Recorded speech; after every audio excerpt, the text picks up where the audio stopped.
Olá! Hoje a gente vai mergulhar na prosa poética e curtinha de Mia Couto para desvendar uma de suas obras, 25. É uma verdadeira jornada sobre como a memória, os lugares e o tempo acabam moldando, bom, quem a gente é. Olha, logo de cara, a frase de abertura já é um soco no estômago, né? Ela define o tom de tudo. A história não é sobre o tempo que passa, mas sobre a essência de um momento. O que significa ser uma idade, em vez de simplesmente ter essa idade? É essa pergunta que vai guiar a nossa análise. E para a gente começar a entender essa ideia de ser uma idade, a primeira pista está no próprio título. Não é só um nome, sabe? É quase um mapa para os temas centrais da história. Vamos ver como isso se desenrola. É aqui que a gente vê a dualidade que está no coração do conto. 20, de um lado, representa o humano, a identidade do narrador, a experiência de ser 20 anos. Já o 5, do outro, é o material, é o teto da casa que serve como um pote para guardar essas memórias. É a pessoa e o lugar se fundindo numa coisa só. Então, o ponto crucial é esse. A idade aqui não é um número, é um estado de ser. É algo que se é. E toda essa essência está guardada dentro de um espaço, que é ao mesmo tempo físico e de memória, o zinco da casa da infância. Agora, a gente entra de vez nesse mundo interior do narrador. Um mundo que não é construído por grandes eventos, mas por pequenos fragmentos de memória. E todos eles são despertados por um som bem específico. É um gatilho totalmente sensorial. O barulhinho da chuva batendo no zinco vira a trilha sonora da memória.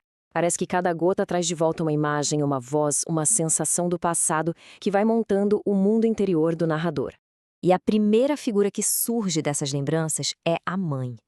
Ela é descrita como a luz, a voz que enche a casa. É uma presença, assim, quente, fundamental, quase como se fosse a base daquele lar de memórias. E aí, num contraste direto, vem o pai. A memória dele já é marcada pela distância, pelo silêncio. Se a mãe é a presença que ancora, o pai é a ausência que intriga, uma figura bem mais distante nesse cenário mental. E essa justaposição é simplesmente brilhante. A mãe representa aquele passado que é conhecido, que dá segurança, que dá identidade. O pai, por outro lado, representa o passado que é uma busca, um mistério, talvez aquela parte da identidade que ainda está sendo formada, sabe?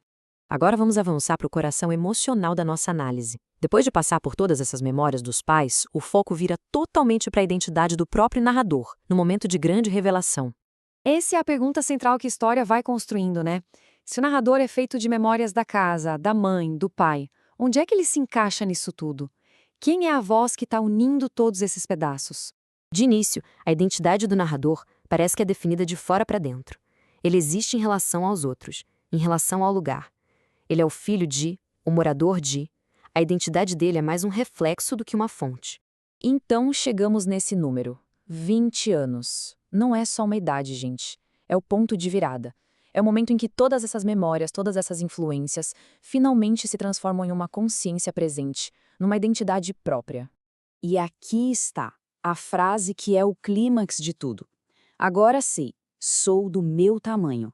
Isso é de uma força, é uma declaração de autoaceitação, de independência. O narrador não é mais só uma coleção dos outros, ele se reconhece como uma pessoa inteira, com suas próprias dimensões. Mas olha, para apreciar 25 de verdade, não dá para falar só do que ele conta. A gente precisa falar de como ele conta, da linguagem única, que é a marca registrada do Mia Couto. Mia Couto é um mestre do neologismo. O que é isso? Basicamente, ele cria palavras novas. Ele não usa a linguagem só para descrever o mundo. Ele reinventa a linguagem para criar mundos. Ele funde conceitos e transforma a leitura numa experiência que parece quase um sonho. E a gente percebe isso no texto o tempo todo.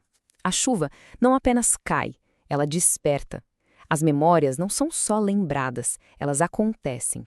A linguagem dele quebra as barreiras entre o que é concreto e o que é abstrato. É um convite para a gente perceber a realidade de um jeito mais sensorial. Então, a grande sacada aqui é que, em Mia Couto, a forma e o conteúdo não se separam. A prosa poética dele não é só um enfeite, é o jeito que ele encontra para transmitir a emoção e a memória.